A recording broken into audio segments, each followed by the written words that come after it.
Alright, I think we are just about ready for our final interview with a North American player, and that's going to be the one and only Lest. So we are going to bring him on call and talk to the Season 1 MVP, the top points earner, one of the strongest competitors in the Shadowverse scene right now.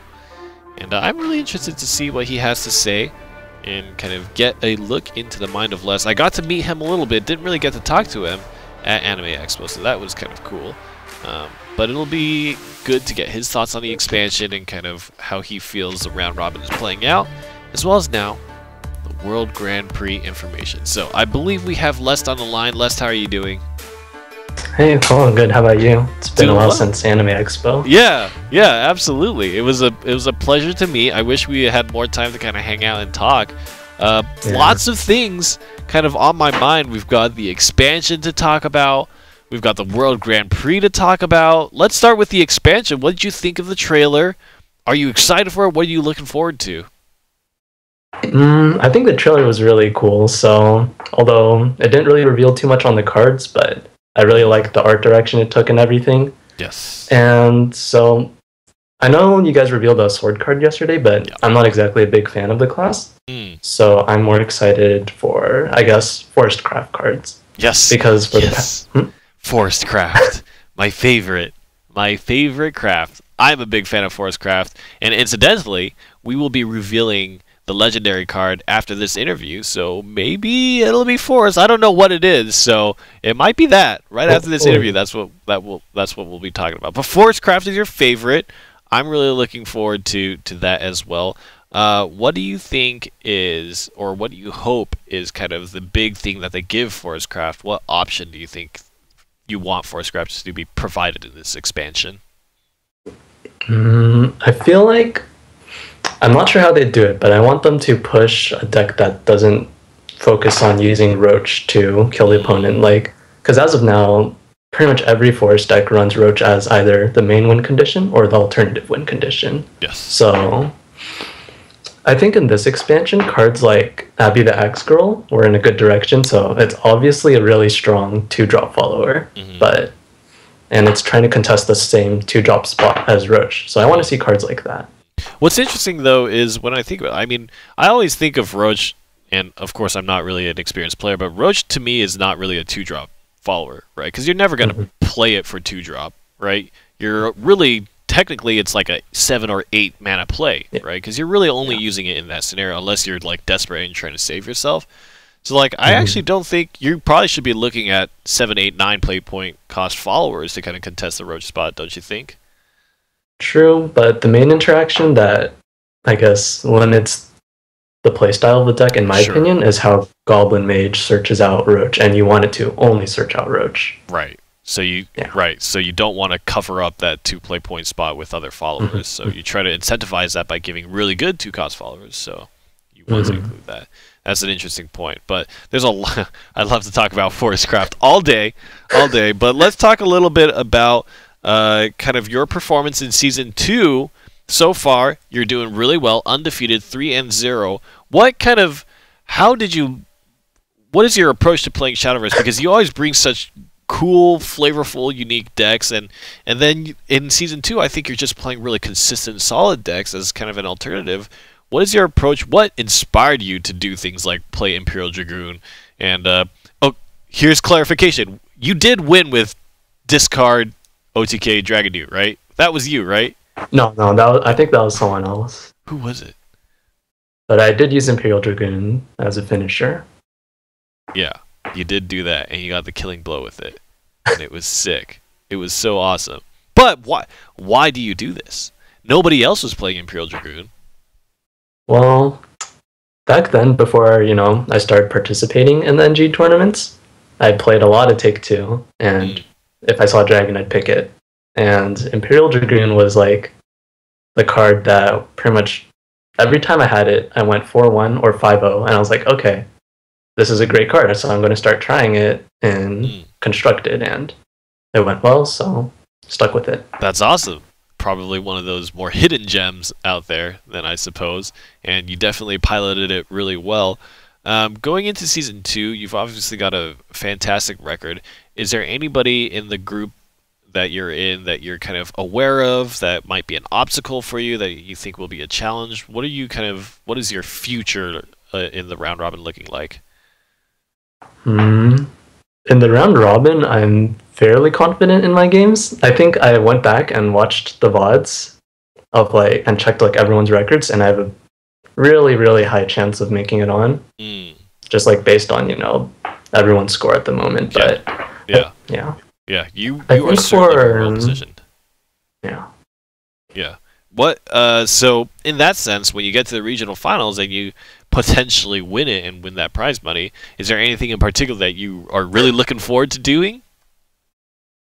So, if I get first place, I promised that I get my girlfriend a corgi. So, a corgi? Yeah. That is the most adorable thing I've ever heard. A corgi for the girlfriend? Oh my gosh. That is just too much. I think you're the second person. I think, was it Catch that said that he would do something for his girlfriend as well? You guys are too loving. But that's incredible. Getting a corgi is probably the most adorable thing. Make sure you take pictures of it and get a Twitter account and start posting that, because I want to look at the pictures of the corgi. So make sure you do that. Let's talk a little bit about the World Grand Prix. So we talked about how you qualify in. And just to recap, basically, the Contenders Cup will find the top 3 players, and they will be flown out to Japan to compete. And to compete in the Contenders Cup, you basically need to qualify for Season 3. And in order to do that for you, it's just relevant to be in the top 6, which you're very well positioned to do, of the North American Shadowverse Open Season 2. Are you looking forward to the Grand Prix? Is that something that you're interested in doing, flying out to Japan and competing? Is that something that it's like a dream for you, or is it something that you would just like to do if the opportunity comes up? I'm definitely super excited for that. I'm glad to see that, the Grand Prix is actually a thing happening, because I like international events. Yes. And yeah, I really don't know what to say about it besides I'm really excited to compete in it if I even qualify. So the question is, right, do you think we, or maybe even you, or just collectively the West, will have a good chance fighting against Japan over there in the East? How do you think we stand as a community against kind of the Shadowverse community over there in Japan? Do you think Japan is much more developed, or do you think that there are some things that the West does that Japan needs to catch on to that will give us an advantage here? I think it definitely depends on the format of the tournaments there, because the JCG over there, they're still operating on a 2-deck no-ban basis, and then here we're operating on a 3-deck 1-ban basis for this tournament. Yeah. So I think there's a difference in that. And as for the actual player skill, after watching a couple of the tournaments, I think we're pretty much on the same level in that regard. So the format will be the most important thing. Do you think that practicing for that 2-deck no-ban format is going to be the most paramount thing in the Western success over there at the World Grand Prix?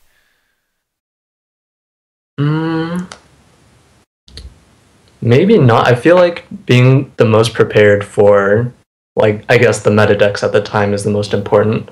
Not just, you don't have to know just how to play against it, but I think also playing all the meta decks is important, because it helps you develop, I guess, an insight on how to counter each deck. Right. It'll give you the little minute details that might help you make a better gamble decision in that kind of high-intensity scenario.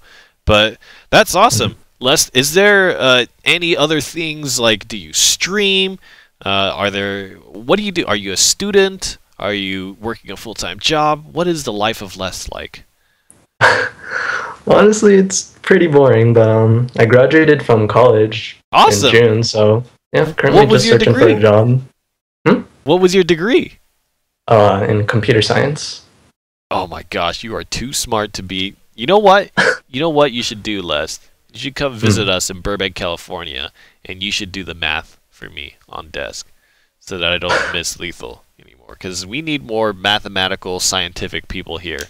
because I am just useless in that regard. But awesome. So Okay, looking for a sounds good. job, graduated with a degree in computer science. Congratulations. Is there any shoutouts that you want to give for fans of Lest and fans of you as a Shadowverse player, or just you in general?